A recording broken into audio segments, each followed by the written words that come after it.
so much for coming. I have a lot to talk about, and I'm probably going to end up going long, so sorry about that, but I will try my best not to. First, a quick introduction. My name is Kuperus, I'm sure you all knew that. I've been going to NMC since I was in 3rd grade. My dad's a pastor, my mom's a teacher here. I've been involved in music, in volleyball a little bit, but that's enough about me. First, I need to explain, you'll learn about me through this. First, I need to explain what I mean when I say neurodivergence. So the most important thing to keep in mind is that this is not a defined medical term. It is simply a way to label a group of people, about 15 to 20% of the population, that have similar experiences, diagnoses that kind of intertwine based on their, I can't think of the word. Anyways, since it's not a diagnosis or treatable in itself, you can't have medication for being neurodivergent, but the disorders that it often includes, autism spectrum disorder, ADHD, anxiety disorders like OCD, and other learning disorders, those can be treated, they can be accommodated. I will be mostly talking about autism and ADHD as they have a lot of intertwining experiences, and I've seen a lot about it on the internet. Speaking of that, I chose this topic because I myself am neurodivergent. I was diagnosed with ADHD last September or something like that, and because of that, and even before that, I've been seeing a lot of people on the internet and people in my life recount their experiences of being neurodivergent, and I've noticed that there is a lack of Christian perspective when it comes into this idea, and that since that is my lived experience, and since it's obviously important, I wanted to share how I deal with a lot of the aspects of neurodivergence as a Christian. So my experience and the experience of a lot of people on the internet is high functioning, which means someone who's high functioning neurodivergent is someone that you can have a conversation with and maybe not realize that anything is different about their brain. They can live independently, they have low support needs. And as I've kind of thought about this, I put together a central idea behind the effects of neurodivergence. I will keep coming back to this idea of identity. So I think of identity by saying, if you say, without blank, I am nothing, then that thing has become your identity. Everyone has one, whether it's formed by multiple things in your life or just one. But when we think about how secular people and how Christians view identity, there's a large contrast. So the secular view, I'm sure we've heard it before in media. Life is about creating your own identity based on the stuff you have or the friends you have, stuff like that. And that can be very easily dangerous because those things are not permanent. They can be taken away, and they can distract you from other good parts of your life. We see this a lot. I could go into this deeper, but I don't have the time, in the way that our society, and especially the younger generation, has become focused on gender identity and sexual identity, and even just the terms that they use there, how that can be detrimental to mental health. Conversely, the Christian idea of identity says that at our core, the most important thing about us and our motivation for everything is that we are God's, that we are living for Jesus and we're living for God's glory, no matter what we do. That's something that I've appreciated about NMC, this year especially, but in all the years that I've been here, is that they've emphasized what God says about you is the most important thing about who you are. This year, our theme is chosen, valued, loved, and so we've been going through all these different traits that maybe our brains or the world try to tell us one thing about ourselves, but this is who God says we are. And as creator, of course, his word is ultimate. So it was hard to narrow down to 3 or 4 aspects of life affected by neurodivergence, and this can be different for anybody, but I find these are the 3 biggest areas for me. First is communication. So I've gathered a lot of screenshots from around the internet that kind of illustrate how especially autistic people in this case feel about how they communicate or what their interactions with other people are. So people say, I want to be like you so badly, but I don't know how. I can't interpret neurotypical's emotional Morse code. I'm constantly running act like people expect.exe in my brain. I feel like I'm playing a board game without knowing any of the rules, and so many other examples. So it's been easy for me to see, and I hope that it's made a little bit obvious through these screenshots, that autistic people can often feel a divide between them and the normal. And this can cause a lot of things to happen. First, they can start to see something wrong with themselves, and their self-esteem can drop. Or they can take that out on neurotypical people and start getting angry at them for not communicating in ways that make sense to autistic people. Either way, what happens is that often they end up isolating themselves further, which kind of becomes like a self-fulfilling prophecy. Now, I don't think there's anything wrong with people with similar working brains to flock together. It's common for people that are neurodivergent to have a lot of other friends that are also neurodivergent, and I don't think there's anything wrong with that. But it's so important, especially for Christians, to remember that, like, my connection with someone who is a Christian and doesn't have ADHD is so much deeper and so much more significant than someone who, like, I can click with based on our first conversation, or someone who shares my interests. Yeah. The next thing is education. So I have this spectrum here. This is not like super scientific or anything, it's just my observation, and I think a lot of people would agree with me that when you have, like, from struggles academically to academically gifted, you're more likely to find neurodivergent people on both extreme ends of the spectrum. One, this means that just because someone is, say, autistic or ADHD, it does not mean that they're stupid. It does not necessarily mean that they do poorly in school. And the reverse is true. Just because someone does really good in school does not mean they are neurotypical and they don't struggle with certain aspects of it. So the reason that we have some of these stereotypes has to do with the differences between how it presents in gender, which I don't have time to talk about. You can ask me about it later. But so in order to get a little bit of insight into low functioning experience and how NMC handles and supports those who need a little bit more support in education, I talked to Mrs. Eisenhart. So who's that? My name is Jamie Eisenhart, and I am the special ed teacher here at NMC, and I work with neurodivergent students on a daily basis. It is very common for me to work with students that have medical diagnosis. The most common are ADHD and learning disabilities such as dyslexia. I remind my students every day that God made them for a reason, and God did not make a mistake when He created them the way He did. Yes, very much do my students struggle on a daily basis. I work with them often to realize their potential. I also talk about how not to compare themselves with others. Instead of using the word disabilities or disabled, I use the word hurdles. We all have hurdles in our life, and they don't always look the same as others. So I just realized my cursor is on the screen. Hold on a minute. There we go. So, not that. I appreciate how she talked about hurdles. And there's a lot of other stuff we could go in, and Mrs. Eisenhart even said that. Like, there's so much more I want to talk about. I was like, I know, that's how I feel. But it's important to remember, too, though, that it's not just the people with more support needs that have hurdles. One of my biggest hurdles, and a lot of other people with ADHD, is the idea of executive dysfunction. So it sounds like a big fancy word, but it's really not that hard of a concept. Executive functioning is the area in your brain that controls, that basically regulates your focus. So like switching between tasks, staying on task, not daydreaming, starting something that's really difficult.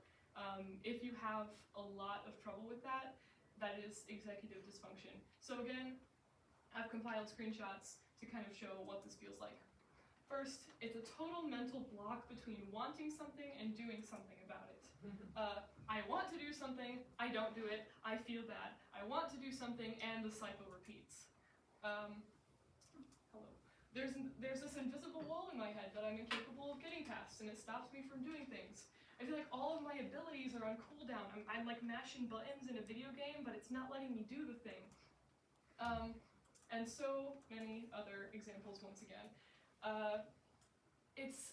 I'm sure a lot of you have felt this before, especially in the younger generations. You're sitting there scrolling on your phone and you know you should be getting up, but you just feel stuck. And this can be very frustrating. It's especially frustrating when it's something that you go through multiple times a day, every day.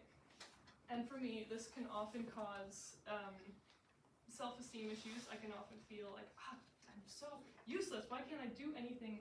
Like, I want to do it so bad, but I just can't. Why is that? And there are different opinions on different ways to deal with that, but the most important thing to remember is that your ability to be productive or your ability to get good grades does not define who you are.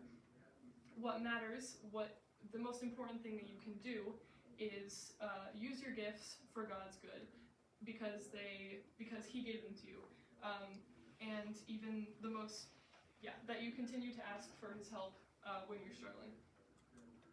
Next thing is interest. So this might just be because I'm in these communities, but I find it's very common to see neurodivergent people in creative communities. So this is like voice acting, animation, gaming, stuff like that.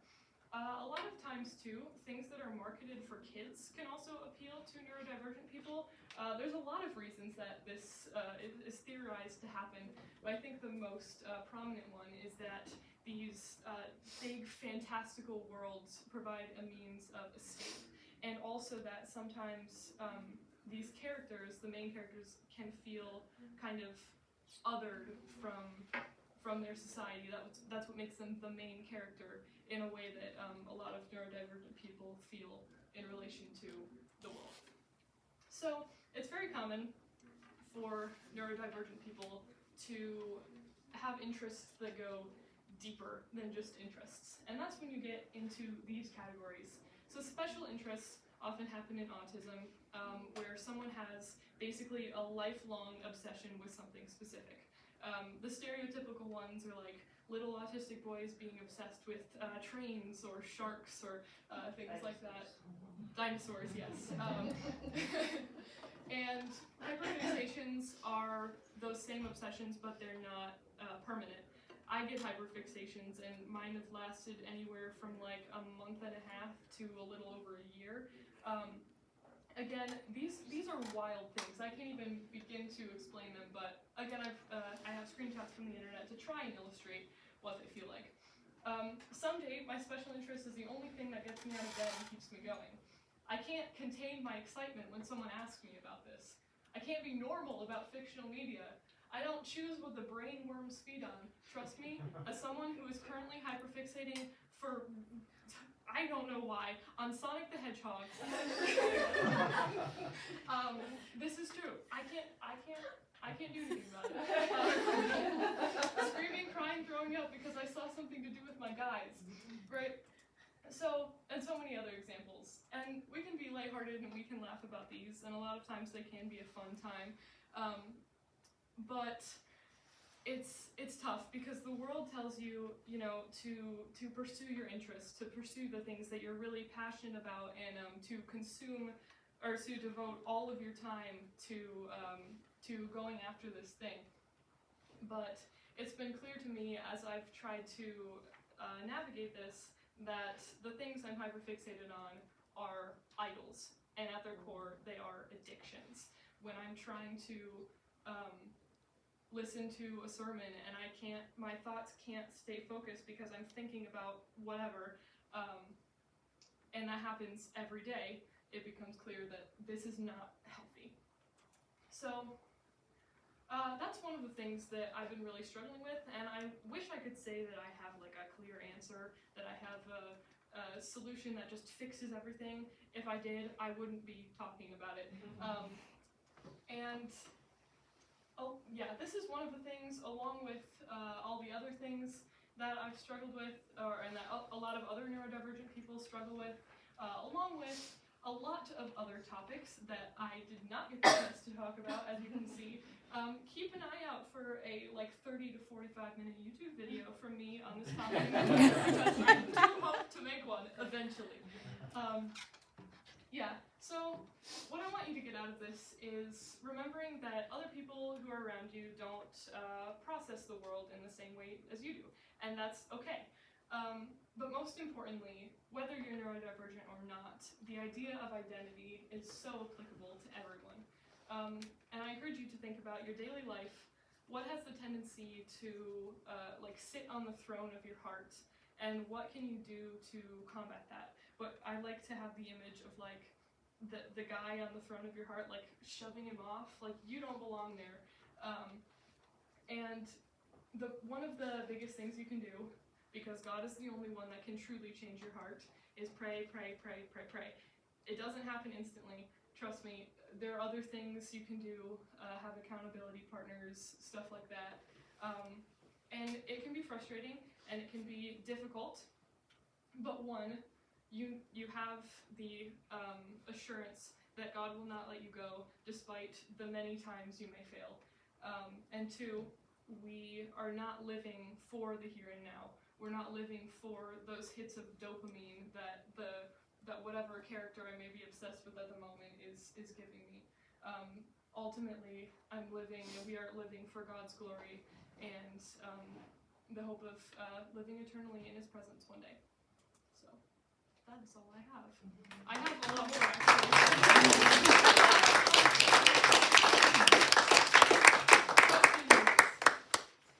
Yes. So, as a fellow neurodivergent, I would like to ask you, what is one of the biggest hurdles that you have overcome? Overcome. That you're proud to say that you have overcome.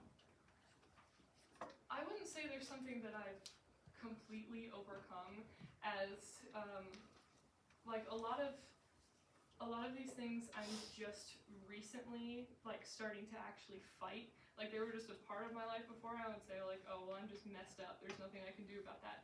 But I think one of the things this year is not worrying near as much about people accepting me, or trying to communicate in a way that other people, that neurotypical people, connect with, but also not completely isolating myself from them because of that.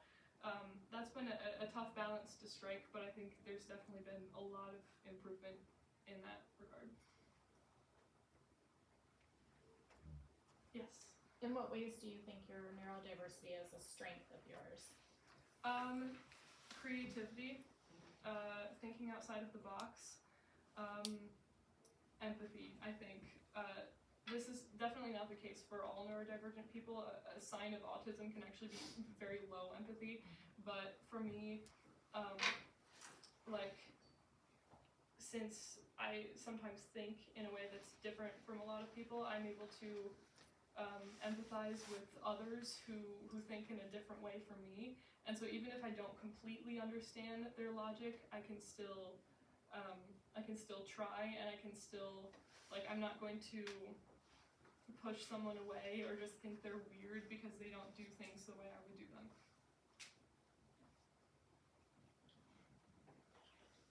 Yes? If you were to give someone who doesn't really understand neurodivergence an example of a piece of media or a fictional character that they should go to understand what it looks like. You know what I'm going to answer. Yes, I do. I just want to give you an excuse to talk about it. So, Rise of the Teenage Mutant Ninja Turtles.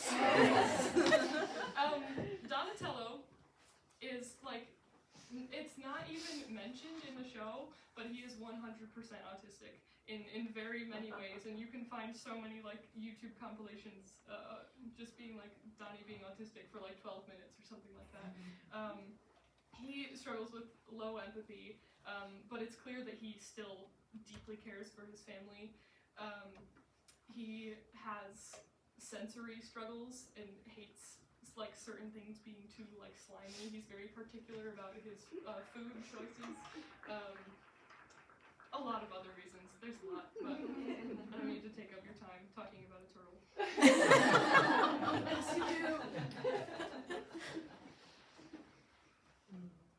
I heard once that there's a difference between men and women and how this shows themselves. I mean, would you be willing to talk about that at all? Yeah.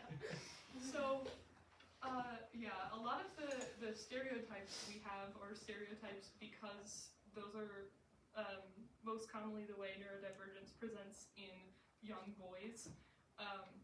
Like the thing about special interests being like trains or dinosaurs or stuff like that.